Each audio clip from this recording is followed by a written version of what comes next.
la visita pastoral es eso, es una visita del obispo, del pastor, por eso lleva el adjetivo de pastoral, del pastor que es el obispo, que se instala varios días en la comunidad parroquial para compartir con el párroco, rezamos juntos, vamos de un lado para otro, conocer más desde dentro cómo funciona la comunidad cristiana, los agentes de pastoral, es decir, todos los que están al servicio de la evangelización, los catequistas, los ministros de la comunión, los que visitan a los enfermos, o las distintas agrupaciones que forman la vida comunitaria de la parroquia y le dan vida. Pero también, instalado en la parroquia, visitar las otras instituciones u organizaciones de la sociedad civil o las autoridades del lugar, porque la comunidad cristiana está inserta en una sociedad más amplia que tiene sus características, sus dificultades, sus desafíos, ¿no?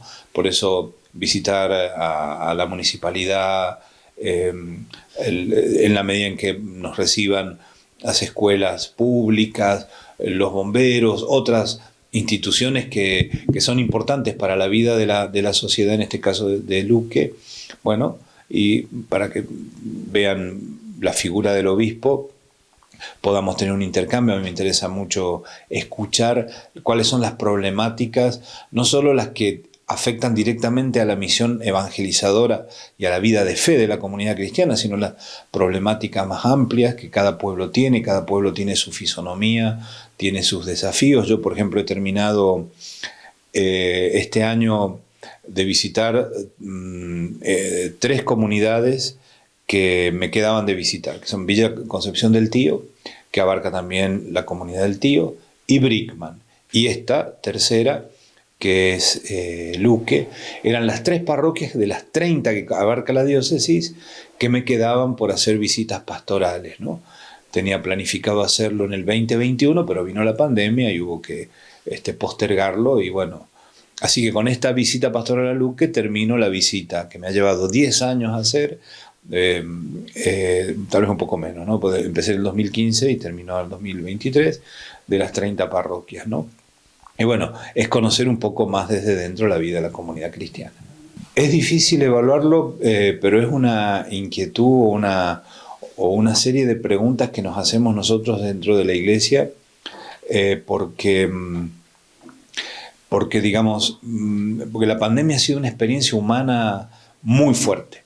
Lo fue ese tiempo, decimos 2 años, fueron menos los meses que estuvimos más encerrados, pero realmente es un tiempo prolongado. Pero después, cuando ya se declaró la pospandemia, como estamos ahora, los efectos, sobre todo a nivel espiritual, emocional, psíquico en las personas, estamos comenzando a verlos. Y por eso también eso tiene que ver con el mundo de la fe, ¿no? Pero la pandemia, como bien dijiste, aceleró una serie de procesos que vienen de antes, de mucho antes, ¿no? En países como Argentina, pero bueno, pasa también en Europa u otros países de nuestra América, ¿no? Que vienen viviendo una transformación cultural. No solo hay una serie de cambios, sino que hay un cambio de época. Eso significa que las personas empezamos a vernos de otra manera, ver nuestra vida, ver el mundo, ver el futuro, ver el trabajo, y por lo tanto también la relación con Dios y la fe.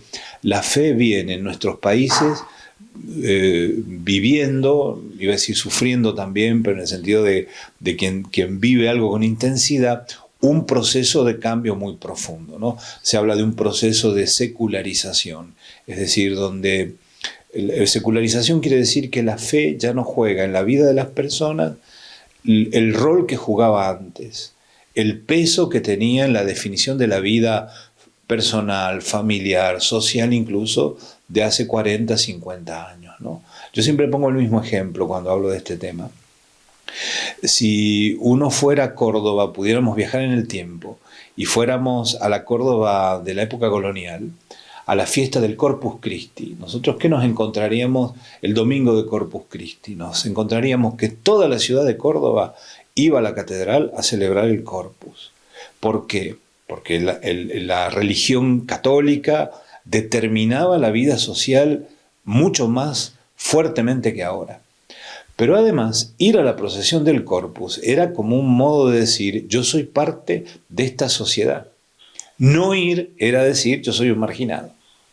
Eso hoy ya no, hace mucho que no existe, pero el ejemplo de 200, 300 años atrás vale para que calibremos lo que ha pasado ahora. Hoy, aunque todavía nuestra sociedad se reconoce católica, yo acabo de confirmar 100 chicos de nuestra comunidad de Luque.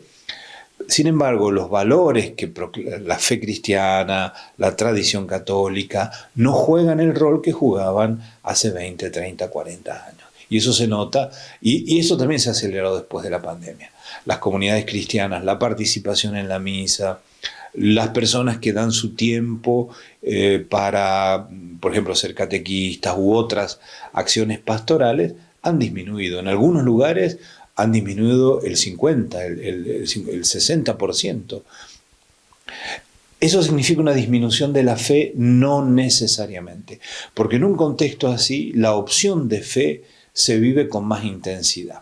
Si en la sociedad ya no es socialmente católica, todos somos católicos porque me hacía mi padre, mi abuelo, yo lo soy y lo serán mis hijos, en una sociedad así la fe cristiana se vive más como una opción personal. Yo elijo ir a misa el domingo porque creo en Cristo y creo que eso es valioso para mí.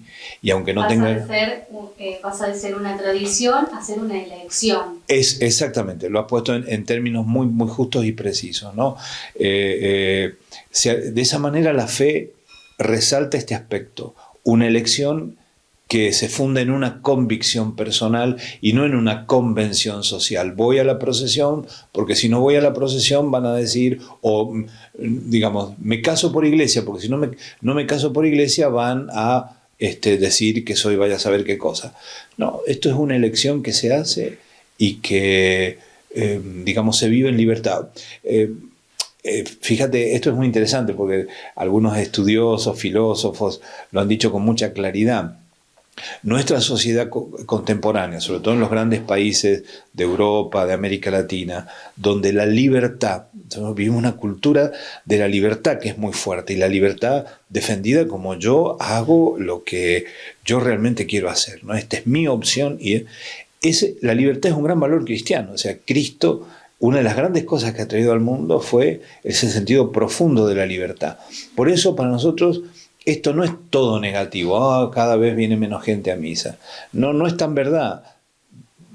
No es verdad que cada vez viene menos gente a misa, pero sí es verdad que hay una disminución. Pero también eso es la otra cara de algo muy importante. La fe es una opción personal. Bueno, en esto creo que la cita obligada es el Papa Francisco, porque una de las grandes, yo creo que es lo más importante que el Papa Francisco ha puesto en marcha en la iglesia, o no ha puesto en marcha, porque eso ya está en marcha en la iglesia, ha hecho como visible desde el rol que él tiene, que es ser el Papa, ser el obispo de Roma, es precisamente esto. Ante este panorama, ¿qué actitud tener?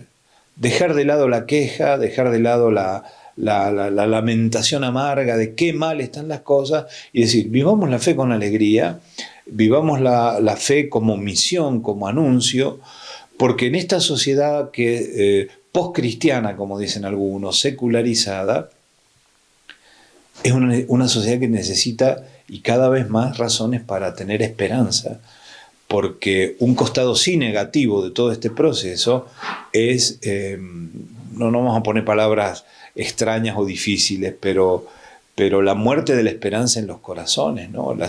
Nosotros en estos días vemos lo que está pasando en Francia, una sociedad altamente desarrollada que optó en algún momento por lo que se llama el multiculturalismo, y bueno, hoy vive una situación muy difícil de enfrentamiento, de violencia, donde se ve que no es tan fácil integrar personas con culturas diversas. Quien se deja, digamos, si uno mira esto puede dejarse ganar por un sentido de desilusión, de desesperanza. Por eso el anuncio del Evangelio, que siempre ha llevado esperanza a los corazones, así fue al inicio cuando se difundió por el Imperio Romano, hoy tiene una gran actualidad. En cierto modo estamos hoy como en aquellos primeros siglos, ¿no? Por eso vivir con fe, con alegría, con entusiasmo, nuestra misión sin nostalgia de otros tiempos que pasaron y que no van a volver, pero mirando hacia el futuro, porque el cristianismo, el evangelio es la gran propuesta cristiana. Yo creo que el vínculo hay que establecerlo con otra palabra que está vinculada a estas dos, que es la palabra miedo. Que eso también yo lo veo en Argentina, no soy solamente yo, digamos. En la medida, el miedo es un compañero habitual del ser humano, temor y temores vamos a tener todos, es decir, algunos son más propios de la juventud, otros con los que ya vamos llegando a los 60, 70 años, aparecen otros miedos, como el miedo al futuro, que va a ser de mi vida. Y hay miedos que tienen que ver con, por ejemplo, la incertidumbre política o la incertidumbre económica, o sea, que un joven, un chico, una chica, un hombre o una mujer jóvenes de 30 años digan, yo no sé si voy a poder, si me caso o no me caso, vivo en pareja o no me caso, tener mi propia casa, comprarme un auto, eso es decir, establece una incertidumbre, o cuál va a ser mi trabajo, voy a poder tener un trabajo que sostenga dignamente mi vida, mi familia. Eso puede transformarse en desesperanza, pero muchas veces se transforma en miedo, y el miedo es muy mal consejero. El miedo puede hacer que nosotros elijamos propuestas políticas que la humanidad los ha vivido, ¿no? O sea, el nazismo nació como el fascismo en Italia, irrumpieron en una sociedad dominada por los miedos. El miedo concreto al futuro.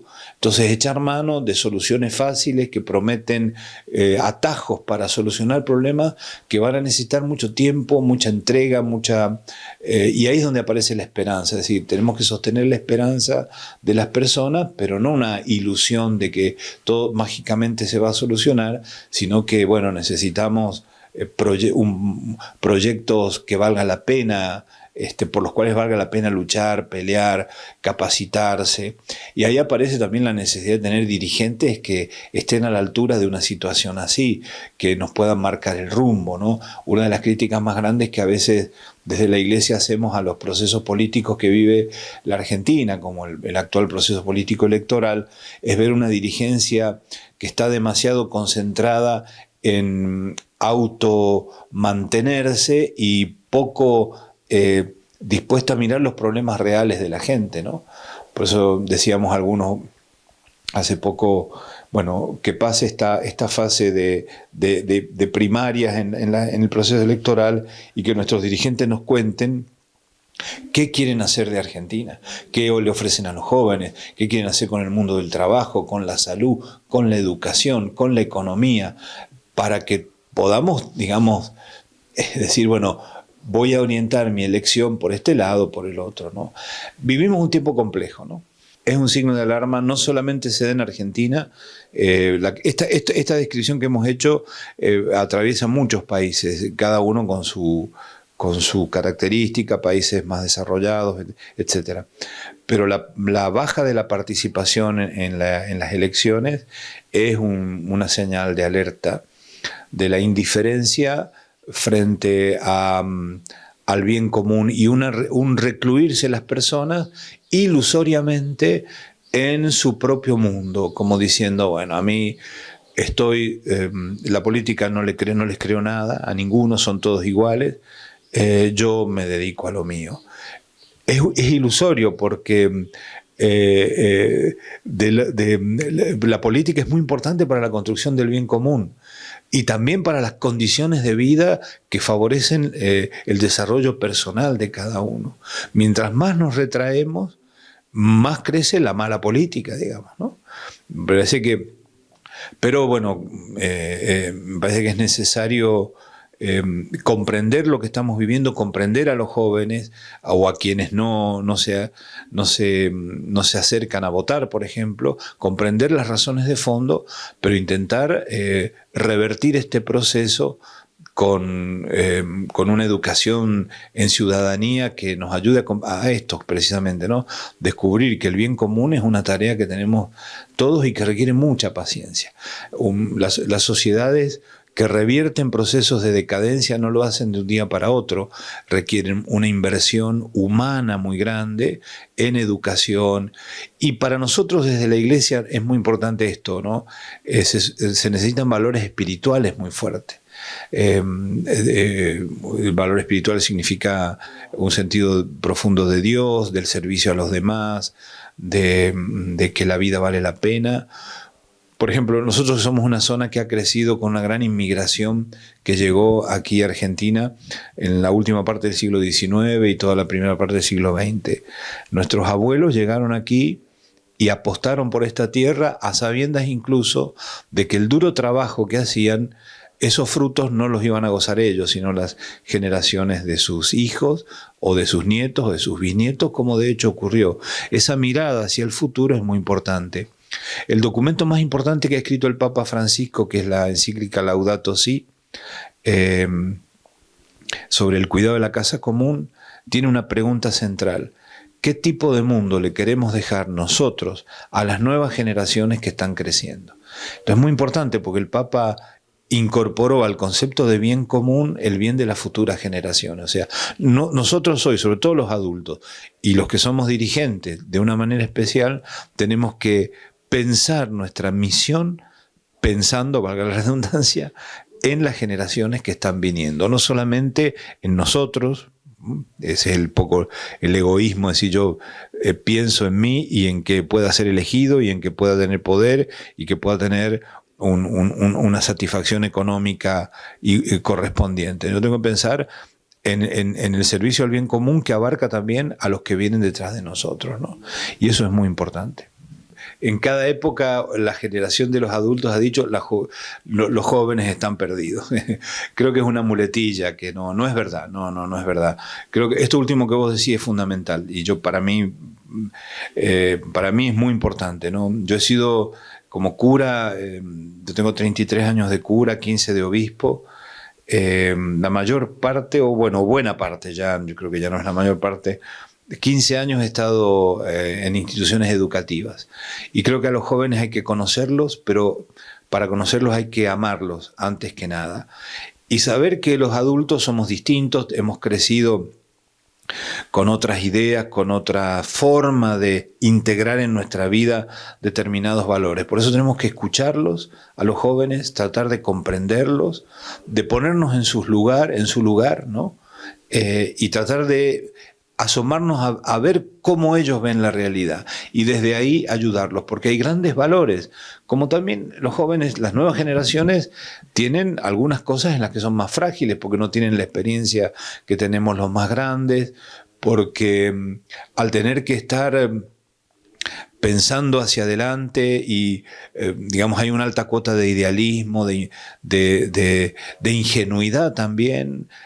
Hacerse adulto es pagar el precio de tener que desengañarse de muchas cosas que uno quisiera que fueran de otra manera, pero son como son.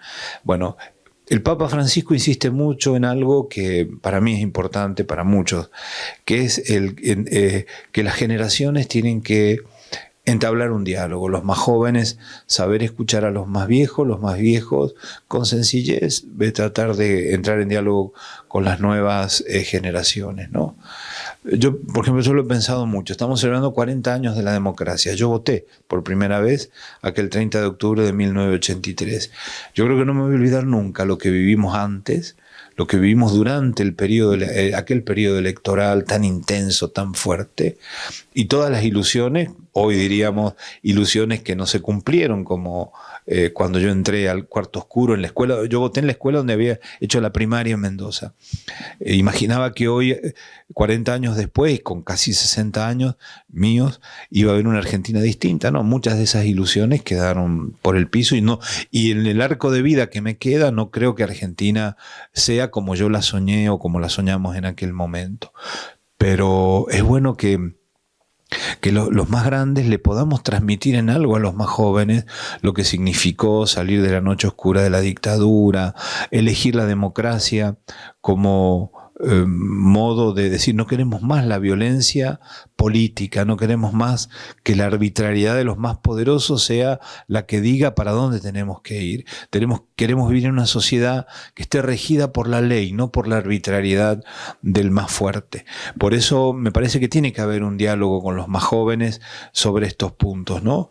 Para transmitir esa experiencia y ver cómo ellos encaran el futuro, porque la Argentina de hoy es muy distinta a la de hace 40 años.